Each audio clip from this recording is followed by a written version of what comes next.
This is a fairly new deck to me. This is called the Children of Litha.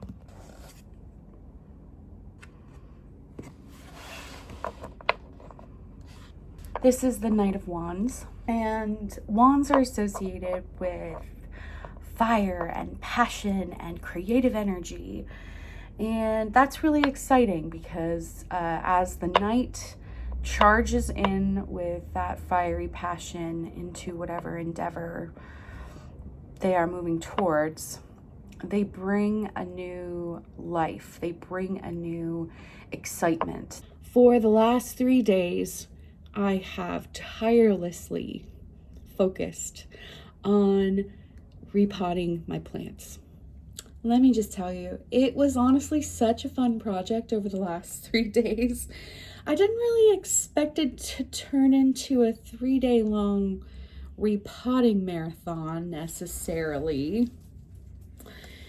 But that's what it turned into, because when you bring that passion, that fire, that drive, that creativity to something like this, I still have some repotting to do in my greenhouse. That's like the main thing I need to focus on next. I want to pull my giant fiddle leaf fig tree out of this corner, and I want to grab those foliage wipes and I want to wipe every leaf down. Why don't I pull it out of this corner and we'll take a look at what's going on with my giant fiddle leaf fig tree.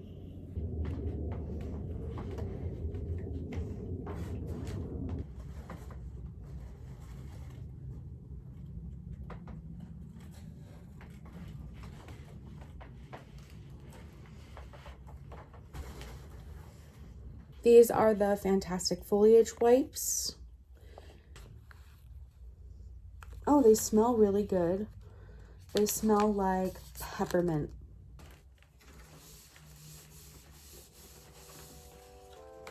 I'm just going to be wiping my plants down. The leaves are nice and clean and shiny, and they can photosynthesize at their fullest potential.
You can see here the 2 places that I've decided to moss off.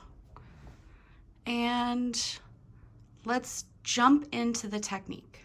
You just need some sphagnum moss, which I have soaking in my mycorrhizae. And then I have a piece of tin foil. Now, my dad, when he showed me this, uses a powdered rooting hormone on top of the sphagnum moss. I am interested to try my mycorrhizae, so that's what I'm gonna do. So you just kind of cradle the tin foil in your hand and create like a little place for the sphagnum moss to sit. This process seems pretty cool. I'm just gonna take this piece here and I'm going to wrap it around this first cut. Essentially, I created just like a little pocket of moss. Little piece there. Yeah, it eventually will grow roots through this intersection where the sphagnum moss is, and then the new growth will begin down below. So eventually I'll be able to chop right here where the moss is and where I've made those shavings on this trunk. Eventually I'll be able to cut right here below it, and create a new plant out of these top two sections. It's not an immediate thing. It's probably going to be a couple months before anything really shows signs of new growth here, but that's just part of being a plant person, really. You just have to be patient and wait for things to do their own thing in their own time.